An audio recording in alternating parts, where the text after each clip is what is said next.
Good evening. We are live. It is Thursday, just past our usual time because technology problems is somebody was going to have a glitch in week one. It wasn't going to be the Colts. Joining me today are a couple of the usual faces and someone new, someone who's offered up their time very gracefully to talk about the second greatest team Peyton Manning played for, and that's the Denver Broncos.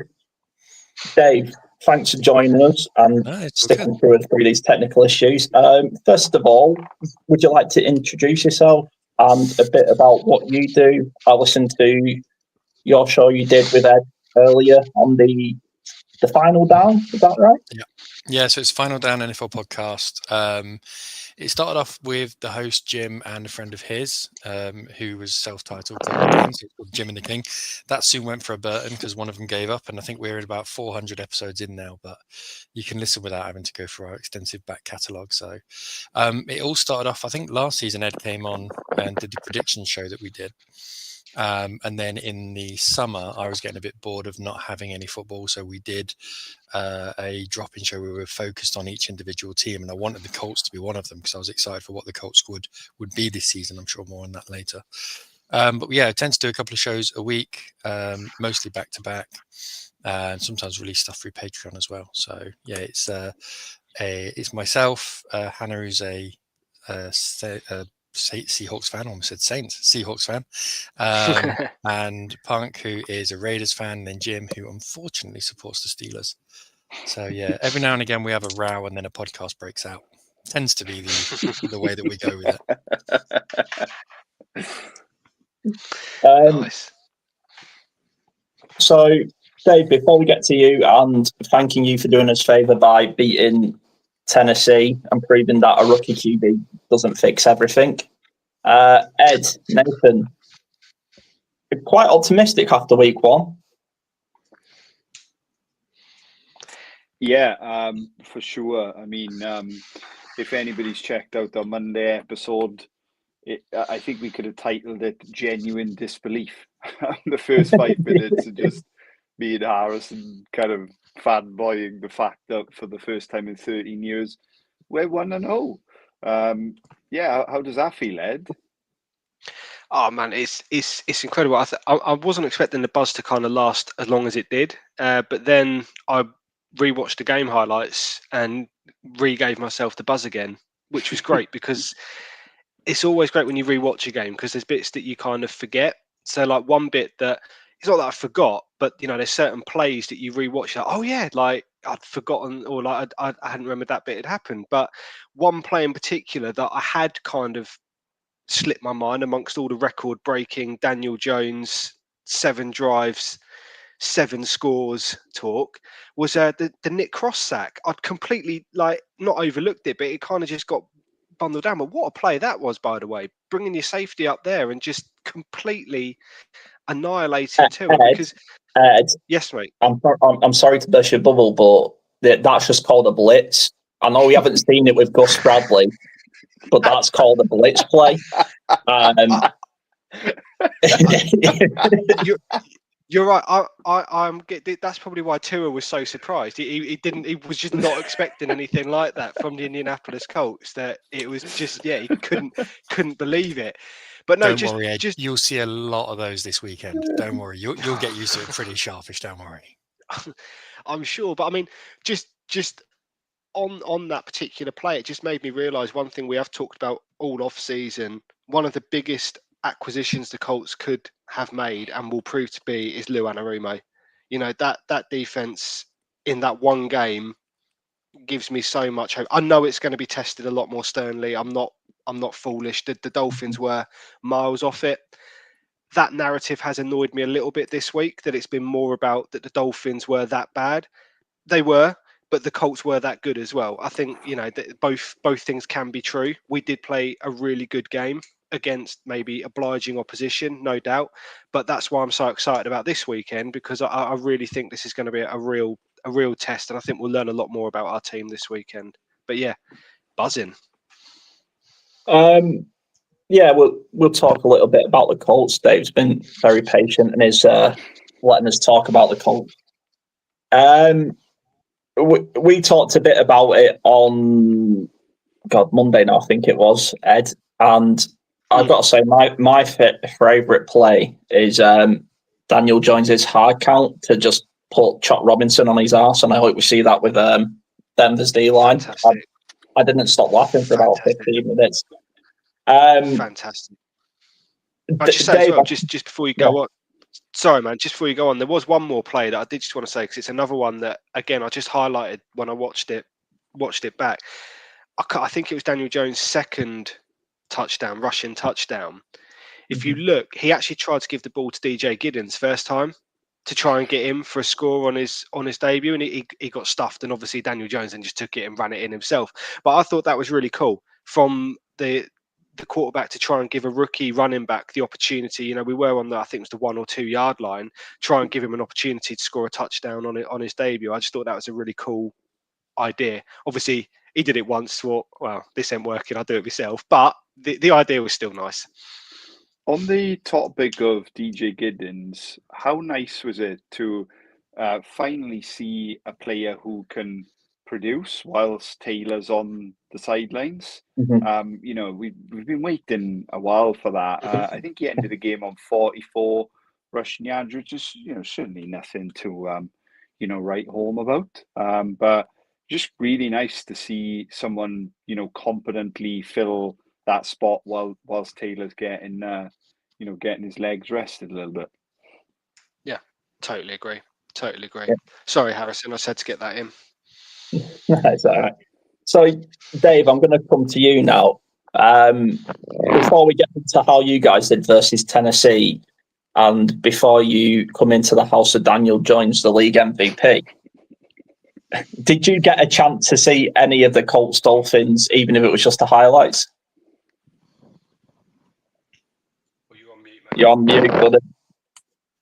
I'll give you a bit of the backstory.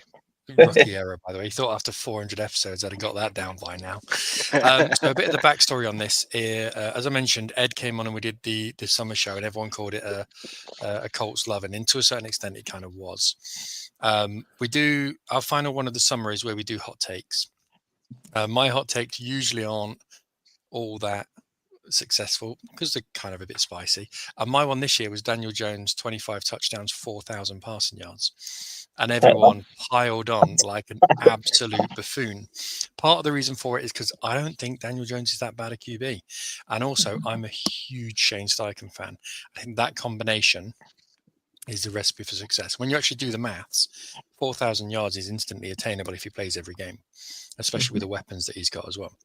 So I have been drinking the Daniel Jones Kool-Aid. So because of that, because I've bought in, I've got you guys winning the division as well ahead of Texas. Because the thing that with Texas is they can't dominate the line of scrimmage on offense, and injuries every season. It has to be more than just luck. It's constant with Texas. There's, you know, they are the Texans. They are constantly getting players injured, like badly as well. So I just don't see that ending. So I'm kind of bought into the Colts. So it was in my interest to watch it so that I could gloat. And I think the Dolphins suck. And I was right about that as well. So I did get to watch it. I thought what was interesting from an India perspective isn't that you managed to outscore them or you managed to play well in certain phases. It's that you dominated every single phase of the game. The line of scrimmage, the move, like pre-snap movement. I haven't seen a Colts offense do pre-snap movement for about 15 years. It was fairly constant, and it was. I think the main thing, and this is what I've said about the Colts for a numerous amount of years, you've always had good starters, always. In recent years, good starters. It's the backup ensemble, the guys who are coming in afterwards. And you mentioned about Giddens, your backup running back. And Giddens came in and did, I always say this as well, the right things at the right time. Just playing good, standard, solid football. And the Colts started doing that in week one. Now, the golden standard is, the golden question is that because of the Colts or is it because of Miami? Now, you guys are going to be prone to say or want to think it's because of the Colts. And a lot of people who are going to want to say, well, I wasn't wrong on the Colts. It's only week one. I can't possibly be wrong on the Colts. Therefore, it must have been Miami. The truth's probably somewhere in between. So we'll wait and see how that levels itself out. But I'm in the camp of giving the Colts more credit than anything. But if I was to sit here with all of the solid plays that you guys did in week one, we'd be here for a long time. Yeah, unsurprised. Well, no, sorry, quite surprisingly, it was a good performance in week one. The last time we had one of them, I was 16, so not going to complain. So now I'm going to be very Sky Sports pundit about this because I only watched the highlights of Denver, Tennessee. So this is very lowest common denominator stuff. But from what I saw, Bo Nix struggled. Defenses, the Denver defense is what the Denver defense is. I actually thought you got a safety. I thought it was generous marking him down at the one. But maybe a bit less extreme, but it also felt similar to us in the sense that I didn't think Tennessee were great, but I'm never going to say they are. Is that a fair assumption of what happened, or is there a bit more nuance? The defense was superb. Yeah. Through all aspects of the game. I'm not going to bang on about them too much because, as you mentioned, everyone's expecting the Denver defense to be great. I think with the offense, Bo Nix had a bad game. We failed to establish the run early.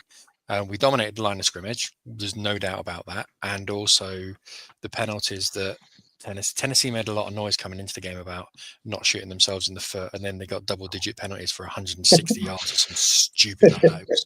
Every time they did anything positive, it was just Dan Moore holding. It was like, great. So it was the gift that kept giving. I think what's happened is that Sean Payton's tried to open up the offensive playbook to Bo Nix, and it just hasn't gone right. And if you're going to do it week one against the Titans, because why would you not? It's a gift. It's like paying Burnley week one. Just go and give it to them, because it didn't go well. We still won the game. There was 4 turnovers, and you just have to say, look, it kind of just is what it is. We weren't great in week one, so now we think we found the level that he's at. Scale it back a little bit and open it up bit by bit. I expect him to be significantly better, because the one thing the Denver offense was great at last season was not costing the team and not losing games. That was one of the major strengths last season. This season, week one, again, how much of that is just because we're asking him to do things that he's not necessarily comfortable with immediately? Or maybe you just say, do you know what, screw it. This is what we want him to be. He's got to learn to swim. Best way to learn to swim, chuck someone in the deep end and figure it out. Yeah, I thought I'm just going to jump in, but I will let Ed and Nathan have a say.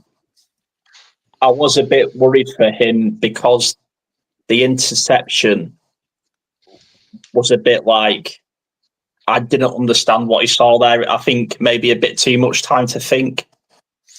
The first one, I think, is on Cortland Sutton, because Cortland Sutton's an ex-basketball player and he's a 50-50 monster, and you expect him to go and win that ball. Okay. You have to go and win that one. The second one, absolutely great, atrocious, wrong player. He's better than that. I say this with the greatest level of respect, and please don't judge me. If Anthony Richardson throws that ball, I kind of just go, all right, he's not an accurate guy. He's there on physicality. I get that. Bo Nix is a physical guy. You expect him to be a guy who can make those throws 10 times out of 10. And the fact he didn't, it was concerning at the time. But again, I think it's just scale it back and just prove that you are the guy that everyone thought you were. Okay. Ed? Yeah, no, I was just going to say, I just wanted to pick up on your point there, Dave, about the Sean Payton. Maybe by the sounds of it, what you're saying is he's tried to put too much on Bo Nix's plate too quickly. Do you think, and just again, sort of emphasising your point, he's looked at the start to your schedule, looked at Tennessee, and with respect, looked at the Colts and thought, yeah, we're going to try and dial it up, because those games are probably going to be the types of games that we can play, maybe not at the level that we need to, and still win, if that makes sense. Do you think there's an element of that, or do you think there's going to be a scaling back? We're going to see a stripped back version of Bo Nix again this weekend? I think both things can be true. I think the thing that backs up that the Broncos probably wanted to go in a bit hard in these games is that coming up, the stretch we've got coming up next is the Chargers, who are good, really good. Yeah. The Bengals, who Jesus Christ, they can be good if they figure out their defense. And then we've got the Yeah. Eagles. So if you can actually start hot and have some kind of momentum going into that game, it's going to be really important that you carry that through. If you don't do it in week 1 and week 2, when you are playing in preseason, we're looking at the weaker teams of the beginning, or what we're anticipated to be, then really you're not doing anything until sort of week 5 or 6, I think week 6, which is then against the Jets, which you think, oh great, that's against the Jets. That's in London. So then maybe you don't want to dial it up in London. So then, okay, what about the week afterwards? Well, that's against the Giants, but there's no bye week after the week in London. So how are you dialing it up then? So in short, yes. I mean, it's okay because we've got the Cowboys after that and we'll absolutely destroy them, but it's fine. That's kind of what we are. So I think it's a case of you having to go early. But but onto your second point of, do you then think, okay, do we now dial it back because we didn't have a level of success? Or do you do it somewhere in the middle and go, okay, well, you did this, and this really well. So let's incorporate that. And maybe the things we didn't do too well, the running on, his strength previously has been passing on the run. Didn't do that well this weekend at all. So do you then dial back on that? But the fact you've got 17 games previously where he did do it well, what do we do with it? And I trust a coach of Sean Payton's caliber to get that right, rather than an idiot like me who thinks he knows what he's doing. Yeah, fair point. Sorry, go on, Dave. Dave, you segued me in perfectly, talking about good coaching. Fascinating post-game interview for head coach of the Titans, Brian Callahan, admitting that he misunderstood a rule. Like, what is happening in this team? Where's like the support on the mic to call a coach out and go, you've got to challenge that play, man. What's going on? What were your thoughts on that like live incident? Did you notice it? I'm not an enormous fan of Brian Callahan's. I think we've seen numerous instances where dodgy calls have been made. That I think there was 3 or 4 instances last year where there was 12 men on the field in key circumstances. There should never be 12 men on the field. How many times did we see a Belichick team with 12 men on the field, or a Bill Parcells team with 12? It just didn't happen ever. Whereas then it happened a lot. And they come into this game with the intention of, we're not going to shoot ourselves in the foot and give ourselves penalties. And they're the most penalised team in the NFL right now. As I mentioned, double-digit 150 yards. So nothing he does astounds me. Nothing. I'm yet to see anything that makes me think he's an elite coach. I actually agree with you. I kind of rank him, the same as I ranked Zach Taylor when he got the Bengals gig. Like, I just don't see how those two push on. My second question is, what are your thoughts on RJ Harvey, obviously rookie running back?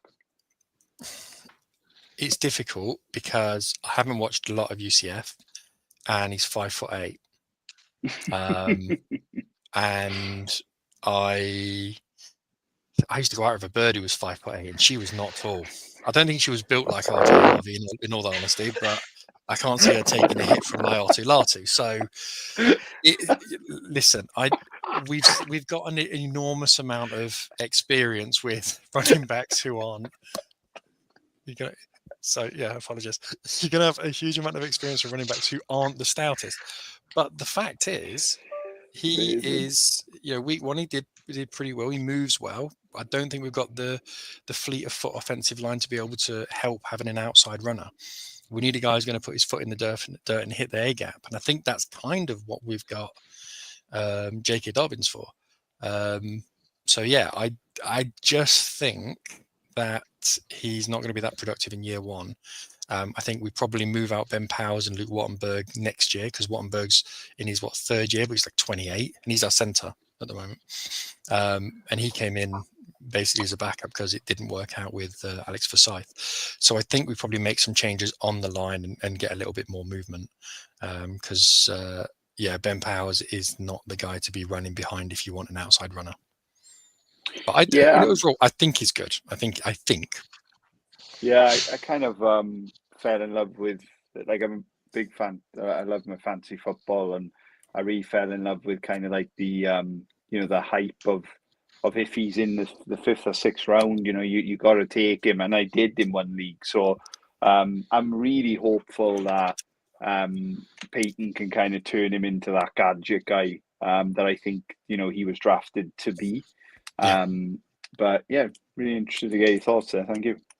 Yeah, my in the fantasy league, I'm only in one league this year. I decided to scale it down and only do one league, and my wife picked him one pick before me. So I've been trying to lay it out there and get a trade, but she's not having it. So I even offered to do the dishes for a week, and she's like, "No, not having it." Brilliant. I just want to take. Yeah, yeah. Good, that's all right. I'm having many tech issues, but I've got halfway there. I think you're in. I just want to say, just before we move on to probably talking about this game, it's just a couple more things I wanted to just talk about. Denver, really. Everyone knows your defense is the Denver defense. Sacked Cam Ward 6 times at the weekend. Yep. All right, it's 6 different players. 6 different players. Yeah, that's incredible. The depth on the offensive line, on the defensive line, is incredible. But they're all guys who, I mean, Jonathan Cooper was a 7th round pick, and he's already now on his 2nd contract. We basically saw that he's good, paid him early, and got really good value. Nick Bonito is great on the people side. Early. Yeah, take note, Jerry Jones. Nick Bonito on the other side, I think he's absolutely great. And in the middle, Jonathan Allen is a machine, absolute machine.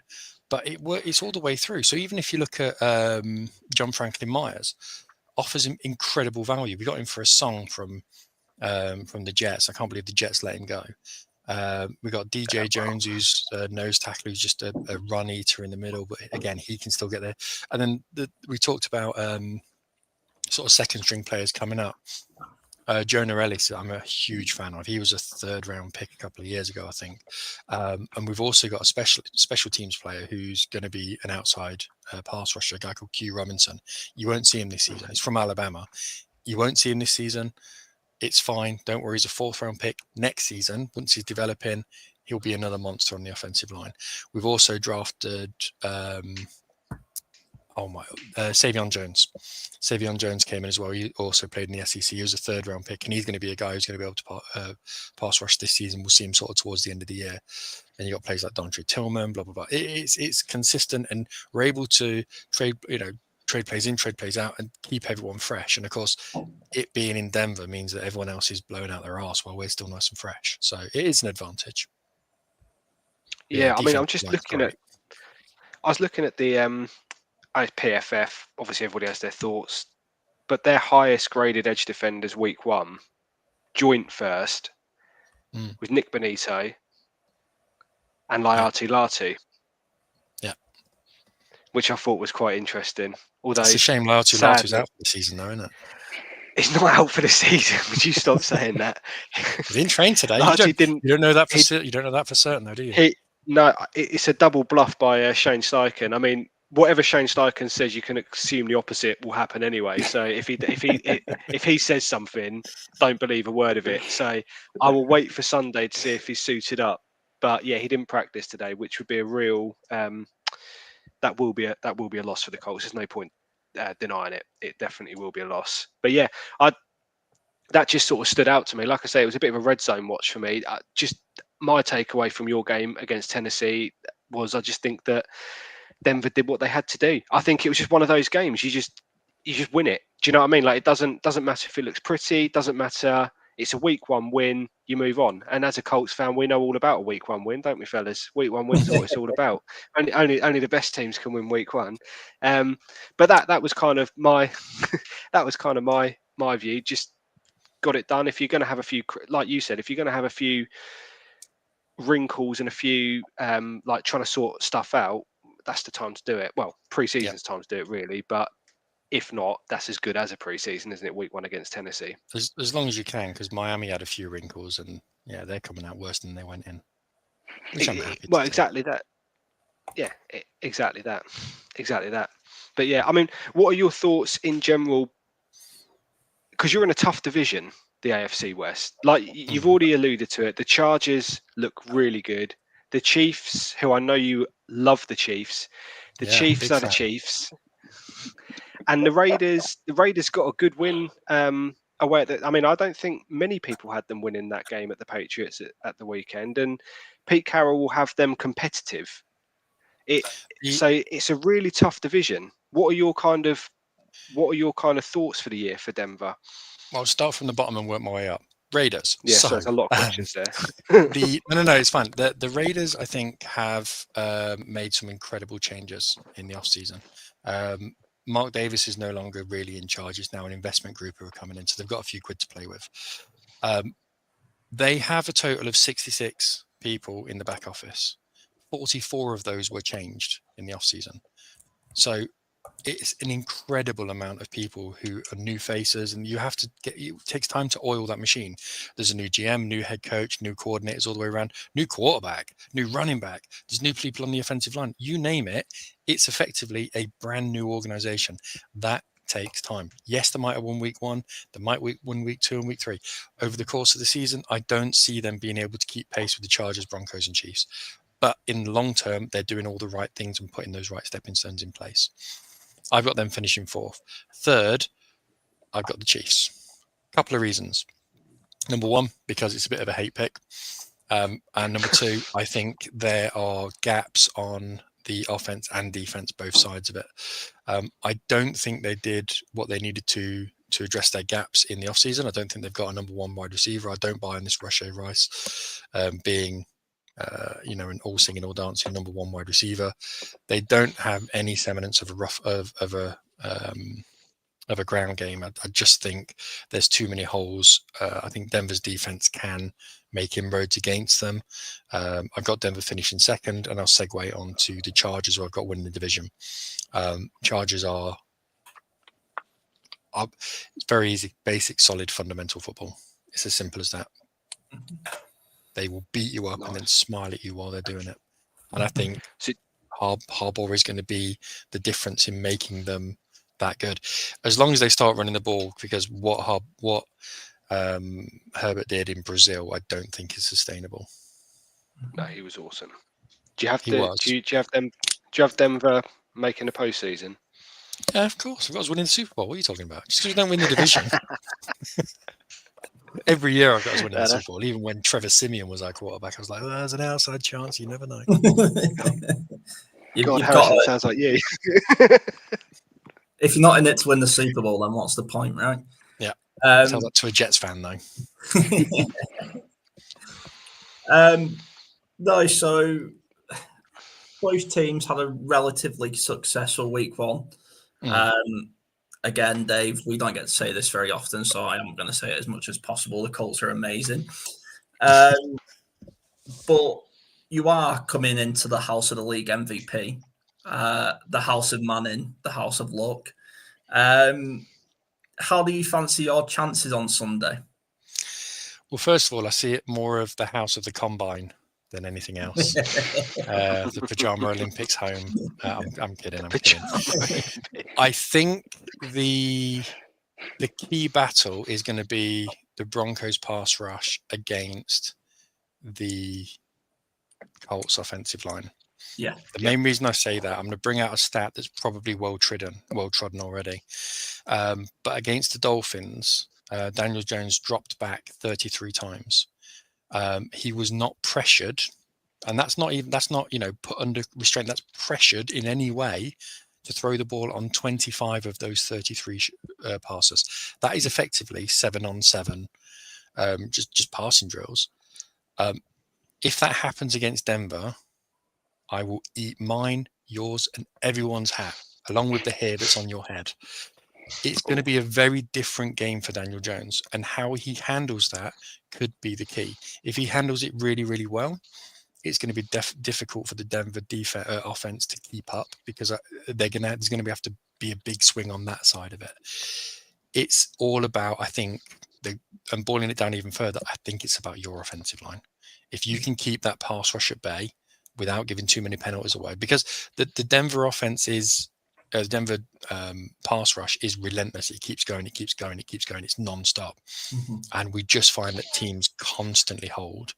So as long as you can avoid doing that and you protect your quarterback and your running back doesn't drop the ball as he's entering the end zone, then I think it's going to be an interesting game. He won't drop it, and it's all right because we'll just try a flea flicker from our wide receiver to our quarterback on the halfway line. That as well, and then Nick Benito will grab his nuts as he's jumping backwards into the end zone, which I wish he hadn't done. But hey, it made the highlight reel. But I'll talk a little bit where I see key battles, and then I'll let the actual intelligent people and Nathan jump in because those are just all heart and all Homer. I think you're right. It's going to be offensive line versus defensive line. The main one for me, I think what I'm interested to see is Daniel Jones got through his progressions, and he got through his progressions in about 15 seconds every throw because, like you say, it was just non-contact up front essentially for him. So I'm interested to see if if Denver come down and take away that check down and that RPO check down, what he used quite a lot. Can I just interrupt? Because I think you've stumbled on something really, really interesting that I didn't want to get into a nerd fest, but I think you've brought it in really, really well. Yeah. Last week, the Broncos signed Talanoa Hufanga from the 49ers, and he's basically playing this hybrid strong free safety guy. And the issue with the Colts is you take that position away because you've got a guy who you can play check down with. If Jonathan Taylor gets out in the open, he will destroy you. I don't care what team you are. But then you've also got a tight end who we haven't mentioned yet, who's an absolute weapon.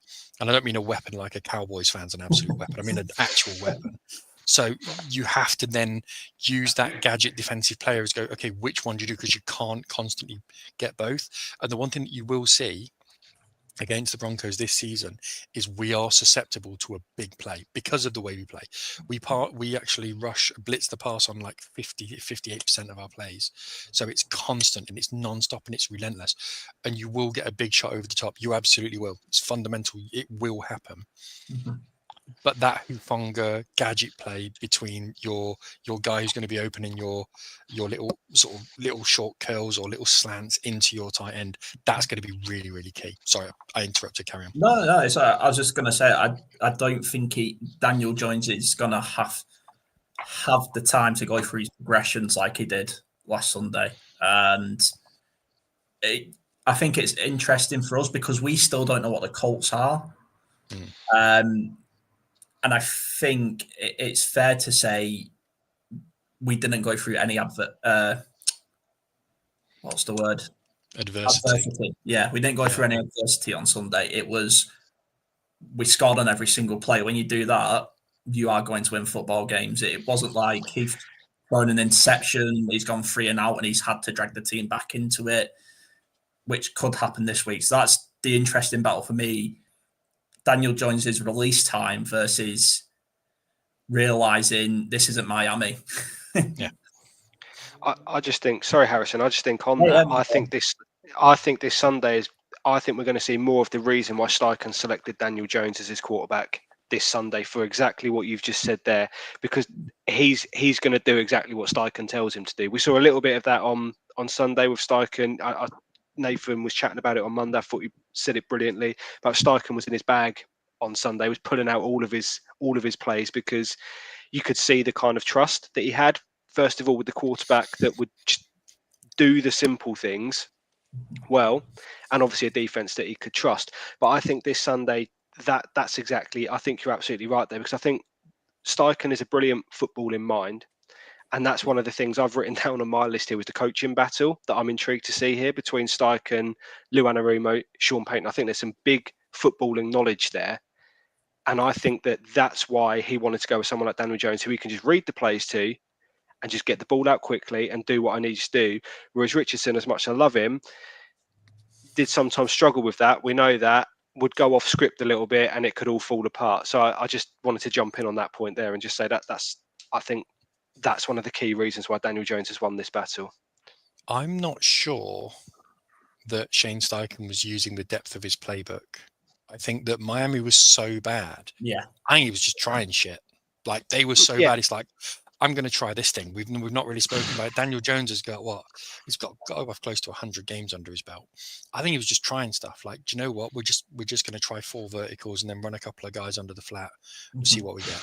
And then they show you, and all of a sudden, bang! You got 3 guys open downfield. And you're like, dude, go for it. That's not in the playbook. Yeah. You know. Nathan, interesting key battles. I think on the quarterback talk, we're leaving someone out, and it's that episode of Star Wars many people haven't seen, Return of the Trick Play. Intro AD Mitchell, Colts 4th string quarterback, trick play extraordinaire, pick 6 gifter to young Pat Surtain. No, I'm kidding. I never want to see that play again. No. Yeah, I actually agree. Maybe a boring answer, but I'd written down line play. I felt that Tanner Bartolini passed his week 1 test. I think we're all agreeing that, it wasn't exactly, pass rush extraordinaire on Sunday, and it will be better at Denver. But what a test for a unit that I think the 3 of us hope can finish top 5 this year. I'm really interested to see how Pat Surtain kind of comes into this game. I think it's really obvious that he's going to be, on Michael Pittman Jr. for most of the evening, but I'm predicting a big game from Josh Downs Sunday for Indy. When Jones has got to go through his reads quickly, and Tyler Warren's probably going to be more involved at the line of scrimmage blocking, I can see Downs having a pretty big night. And Dave, I'm really interested to see if if I was to kind of line the Colts receivers up for you, where does Josh Downs come in as like a fear factor for you? I because of the fact that we've got Pat Surtain one side, that always locks up the best receiver on any team. So for me, the thing that worries me is always the second or third receiver most of the time. The guy that really worries me is Alec Pierce.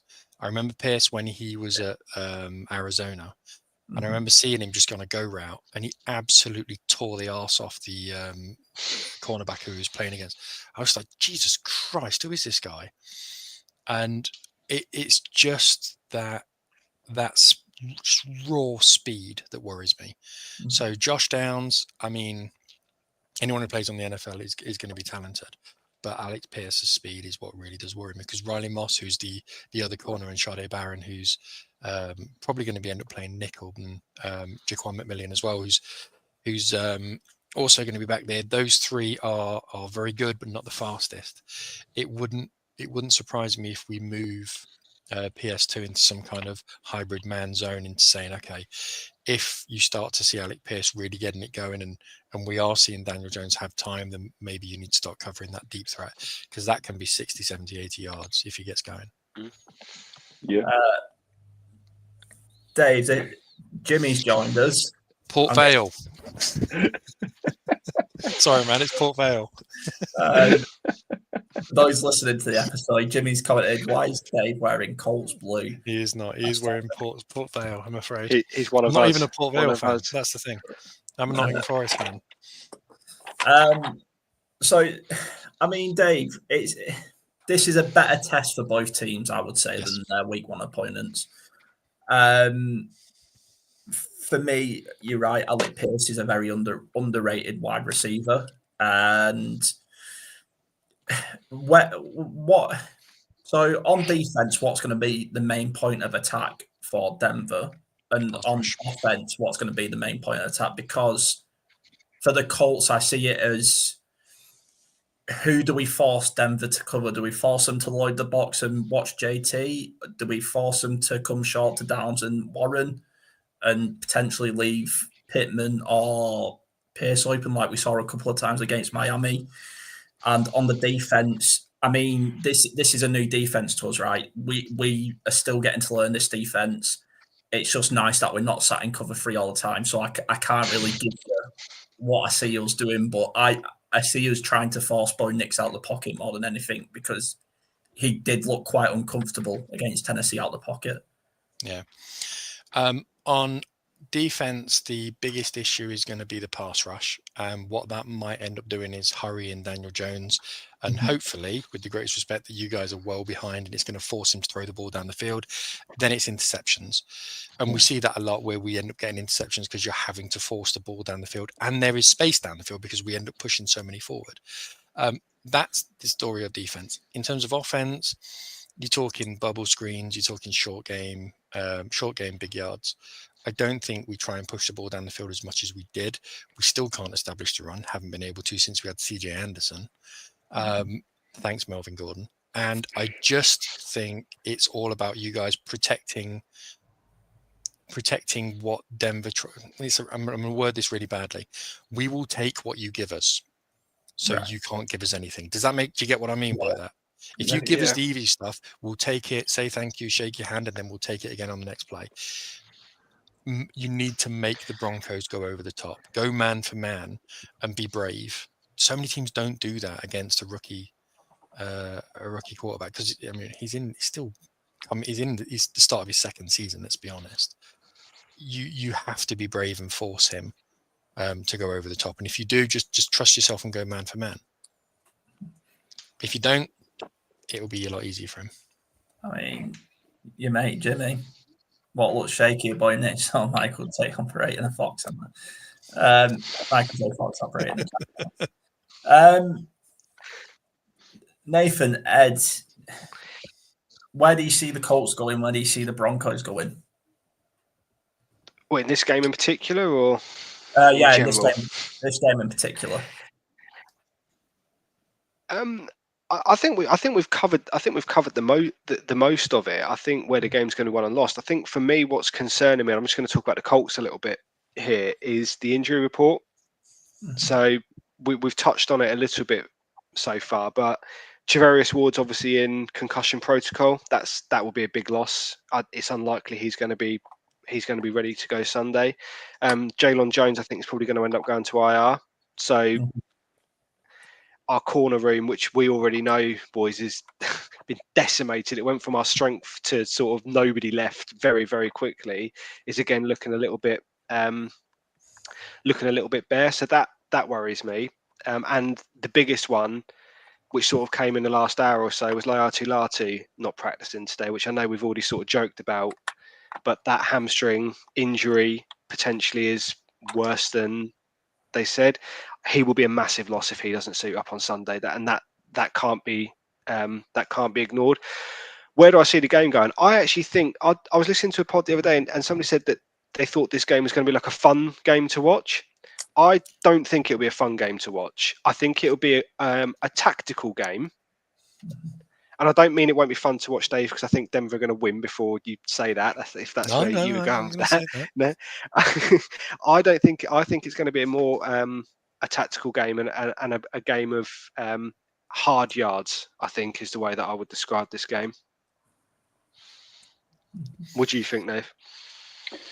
I mean, I kind of alluded to this when Harrison was having the laptop smoke before we went live, and you know, the last 2 years, watching Denver get themselves into that end of game situation last week was really familiar territory for sometimes how Shane Steichen will kind of get a little bit too clever and kind of invite those high pressure situations.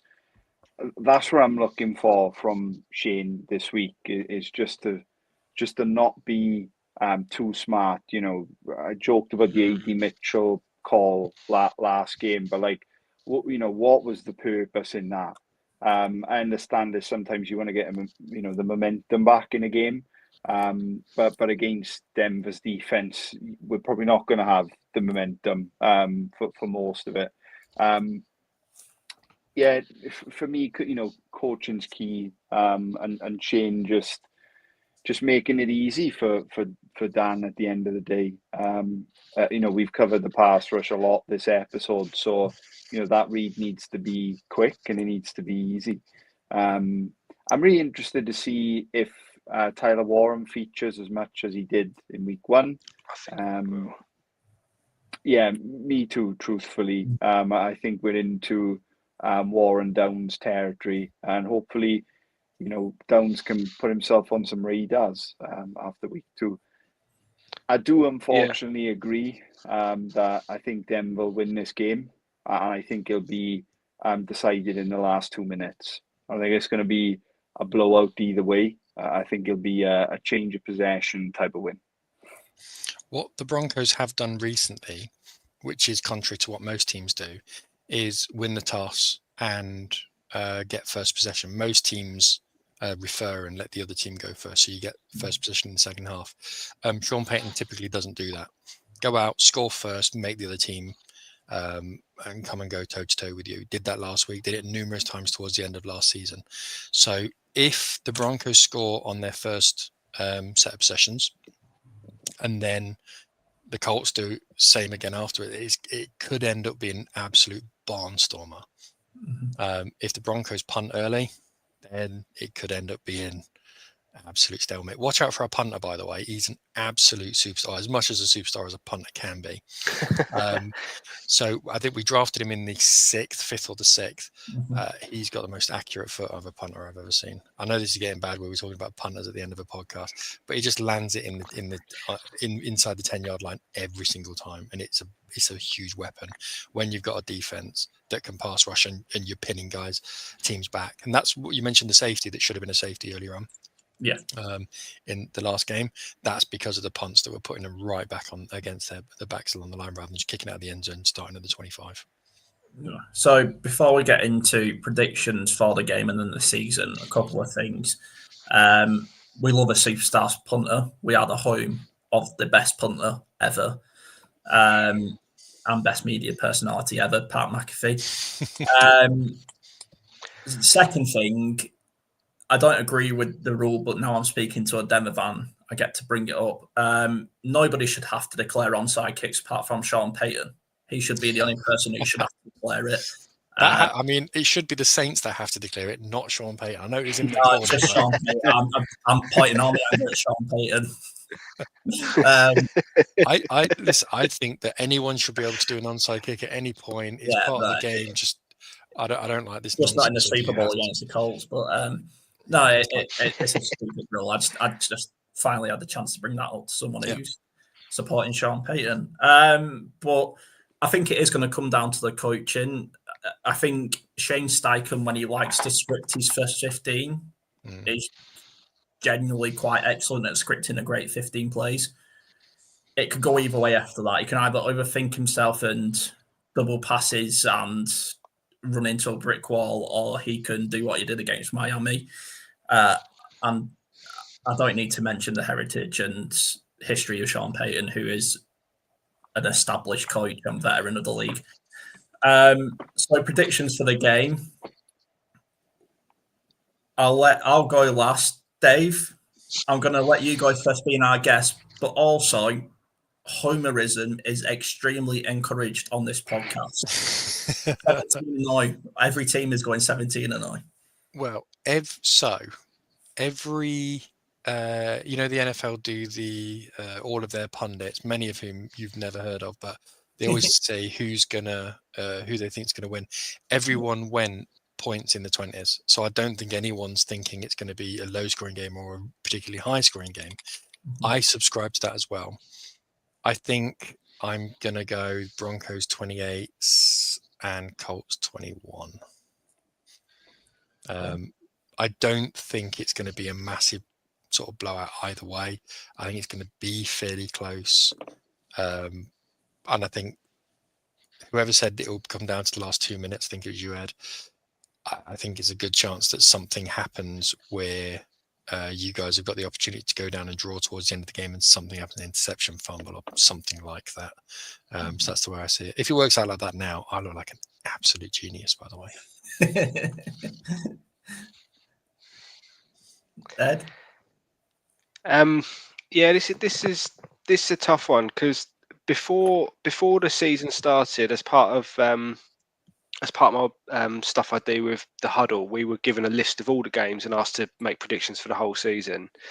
And but this was done sort of July, August time, and I put this down as a loss. Not going to lie, before the year started, I had this down as a loss. So I got the first week right. I did say we'd beat Miami, but I did think this was going to be a tough game. I do think Denver are a good side. However, that being said, thank you, Harrison.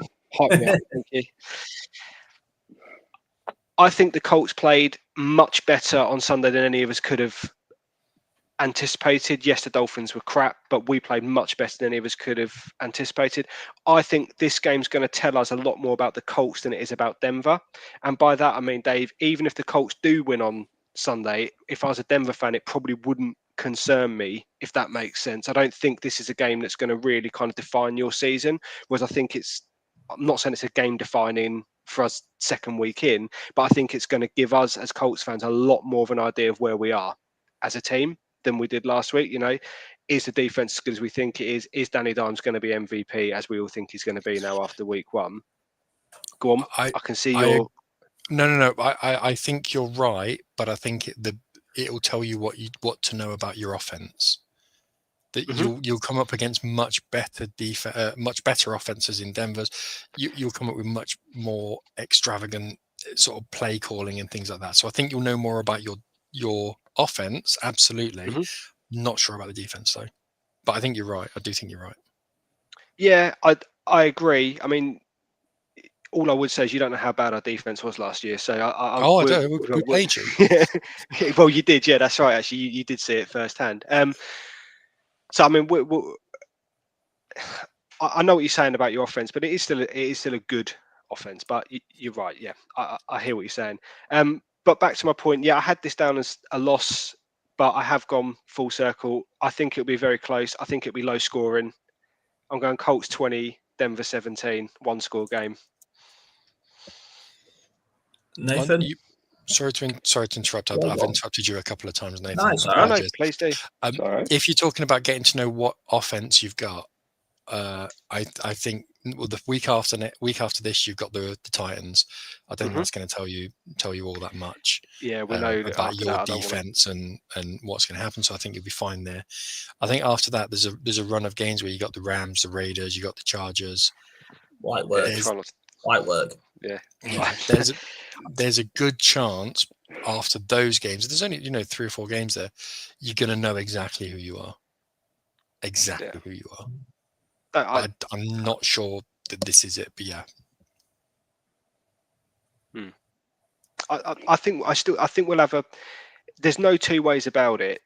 We will know more about our team come Sunday night than we do from last week. As much as we loved last weekend, that was great. It just gave us that buzz of winning the game. And listen, the one thing that none of us have mentioned so far is it must be a massive game because it's a blackout game on Game Pass. Yeah.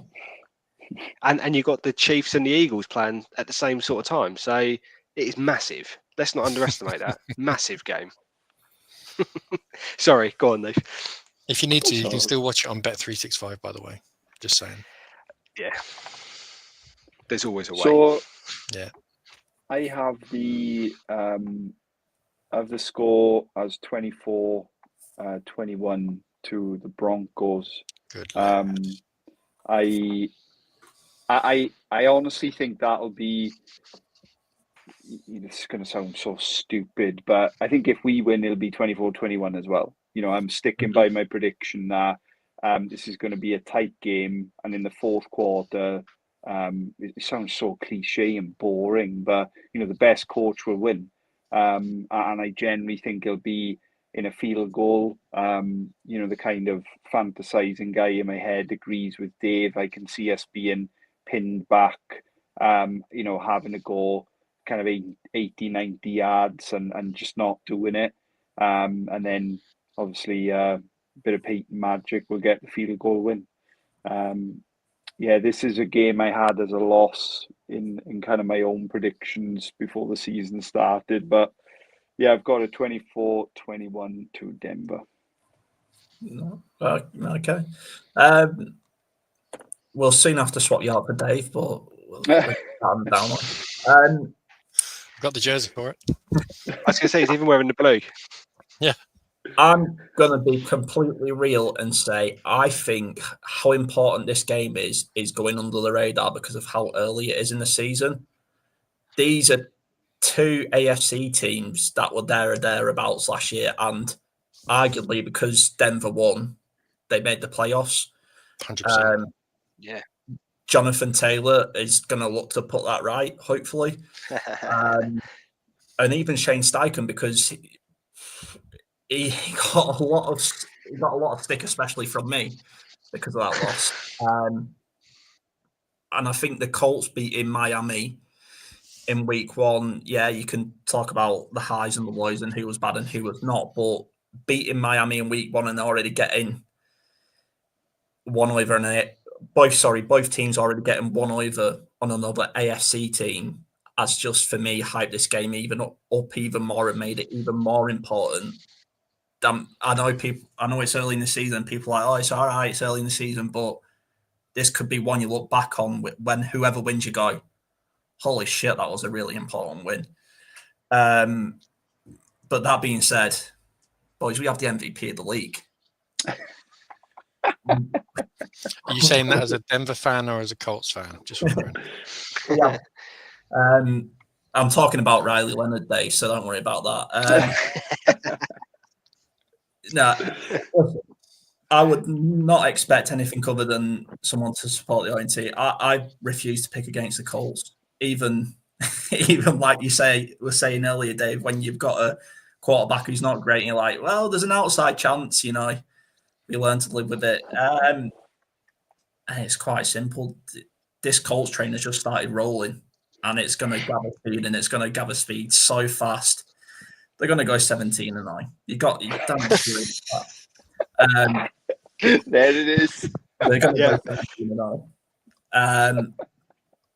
What illegal substances were you taking during your computer's downtime? Because whatever it is, Danny Dimes is the Peyton Manning protege. Yes, but it's Peyton Manning now. That's the issue. No, I'm joking. I love giving people shit, but no, listen. I'm a fan of Daniel Jones. I think he's massively underrated by a lot of people, and he's a hate figure because he, sacks himself and throws himself to the ground when he's clear through on goal. He's done stupid shit like that. But hey, man, that's the Giants. I think the Colts are going to come in full of confidence. I think Denver might not be out of second gear yet, and that could spell trouble for them. We all know momentum's massive, so if Denver don't come ready, I could see a 30-10 win for the Colts. Wow.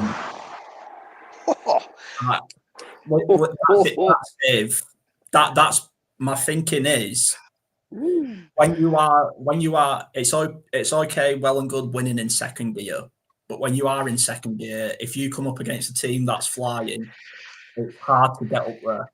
I'm not saying they can't, and to be honest, Denver could turn around and spank us 40-0. That's just the bipolarity of the Colts at the minute. But this is the Jim Irsay farewell tour, and just funny things happen.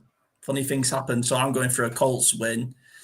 I think Boynitz is really going to struggle, and we could see a change of quarterback in Denver. I've only turned in the screen. I think it's insanely optimistic to say it's going to be a three-score game. But I admire the kahunas. I really do. And I'll own it when we lose eventually. So don't worry. But no, we've been going about an hour now. I'd just like to thank everyone for coming in, commenting. It does make it a lot more enjoyable. And it's not just us raving. I was going to put rant in, but we've only got reasons to rave about Danny Dimes. Dave, thank you so much for your time and for joining us. I'm going to ask you one last thing. Yep. what do you think the score will be when the Colts meet the Broncos in the AFC Championship game?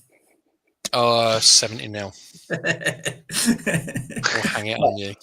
No, all seriousness, how do you see the Broncos season going? I was asked this towards the end of last season, well, sort of in the off season, and the one thing that I mentioned was I don't want to see regression from Bo Nix. Now, obviously, that train hasn't started too well because we see the sophomore slumps so often. I just think we've got to be able to show consistency because the Broncos have been up and down for so long. If this time next year, exactly where we are now, without any progression going forward, then I'll take that. I think that's fine because it means that you're a solid football team who can do it year after year. I'm not one of these fans who says, we got to the playoffs last year. Now we have to win a playoff game. Dude, we played the Bills. What do you want? We played the Bills. Come on. I don't think it's a Super Bowl team by any stretch of the imagination. I'm not buying into all the media hype that you'll see on FS1. I think we're a solid football team, but ultimately it depends who you're drawn against. We're in a bloodbath of a division. I'd love to be in, one of the useless divisions that the NFC has to offer. But I think if we can continue to just keep on performing week after week, then that's as much of a positive as I can hope for at the moment. I really thought you were going to say useless division like the AFC South there for 1 second. No. Words were on the tip of your tongue. I thought, There's only two bad teams in the AFC South. You would be absolutely right if you did say that. Dave, I'm going to let you go now, and I'm going to just keep Ed and Nathan hostage for a few more minutes while I just rave about Daniel Jones. So thanks for joining us. But you just want to shout yourself out, shout your podcast out, shout your whatever out. Yeah, so Final Down NFL Podcast. We're on all platforms that exist. I think Jim does a great job of uploading everywhere.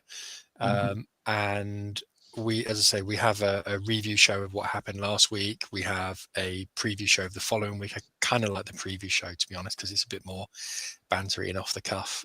And that's the one that Ed appeared on last week as well. As I say, most of the time it's just we have a row and every now and again a podcast breaks out. There's a lot of sort of us torching each other, which is most enjoyable. And this is going to sound like a completely made up review on the spot because I can't remember the actual line or something said in the pick show you did. I'm not sure if it was release day, but you did it with Ed. There was something, and I was howling for about 2 minutes at work, and with my AirPods, I just look like a lunatic. But like I say, that's going to sound like a made up review. It's not. Everyone watching, go and check out the Final Down. It's a great show. Dave, see you later. Thank you so much. Thank you very much. Best of luck apart from Sunday when the Colts are going to 40-10. Well, we'll see. Hopefully not. But it'll be an enjoyable game. That's the main thing. Yeah. See you later. Thank you. Cheers, Dave. Take care, man. Ed, Nathan, that was Dave. I thought he was a fantastic guest. Yeah, agree. First of all, I wanted to keep you two for a couple more minutes because we have gone later than usual. But Ed, I just wanted to get your thoughts of Miami because obviously me and Nathan had a chance to talk about it very emotionally, and now we can have a little 5-minute deep dive on the session. Appreciate it. Yeah, I think Miami as a team are in big trouble. I think they have got a lot of issues. I don't feel for Mike McDaniels, but I feel for him in the sense that I don't think this is something he's going to be able to resolve. There seems to be, you saw Tyreek Hill on the sideline waving his arms in the air. There's rumours of sort of tardiness to team meetings, which doesn't portray an image of great culture. And I think I saw online earlier that they've had a players-only meeting today as well. So clearly, one day, 1 week in, the Colts have broken the Dolphins, essentially.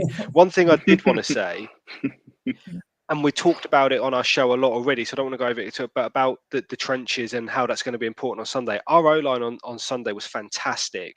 The one strength of this Dolphins team, that sounds really disingenuous, but one of the strengths, I should say, was their front seven and their pass rush, which was meant to be excellent. And you said it brilliantly, Harrison.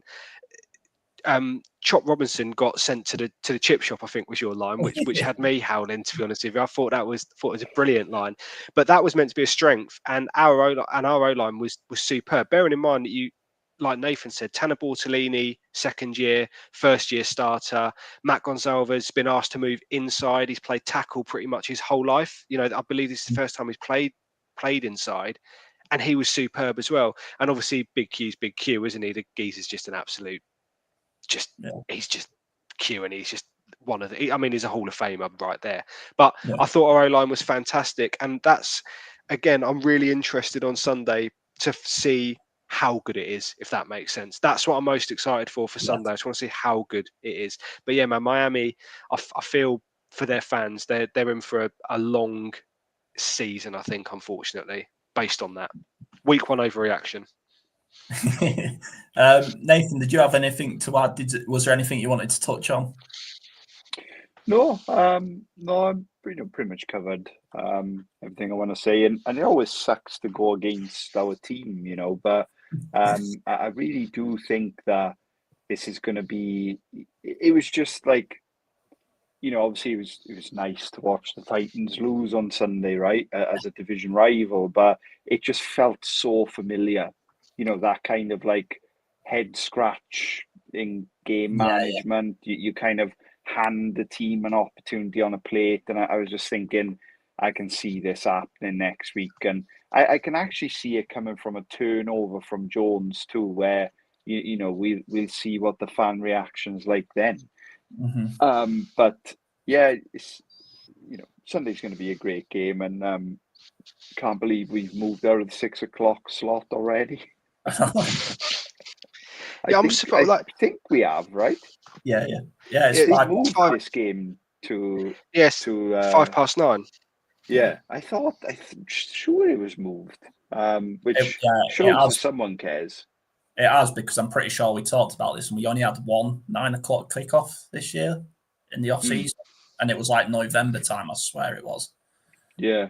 I'm pretty sure. I wonder. Moved. Is it that, or the cynical side of me? Have they moved it for Denver to be more friendly for Denver's time zone? Because a lot of their home games start at that sort of time, don't they? Because of the time difference. It could be because they're further west. All right. Okay. I'd like to think it's because we're so brilliant. I just wonder if they have moved it. Because when I saw that time, I thought it was a road game, but then I saw it was at home, and I just wondered, if just to get more eyes on potentially. I think it's massive that it's at home. I think that is massive for us. Well, unless there's anything more, we can round out. Yeah, good. See you guys on Monday for our new install. Hopefully you'll stick around. For those who don't know, we're talking about, we do a weekly roundup on Monday where we pick out the best highlights and some ups and some downs and some surprises, and we just have a little chat about them very emotionally. Like I said, this is a big game. I think I can't understate this. I think this has season implications, this game. And there's a chance for Shane Steichen to put it right, put to bed that boogeyman. But now, boys, it's it's time for the captain to lead us himself. We all doubted him.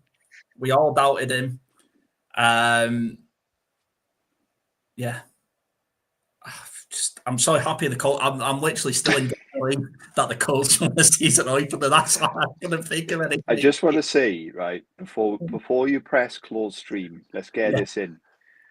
For the first time in 13 years, you've had the chance to say on the internet that we're going to go 17-0, and we legitimately still mathematically have a chance to be 17-0.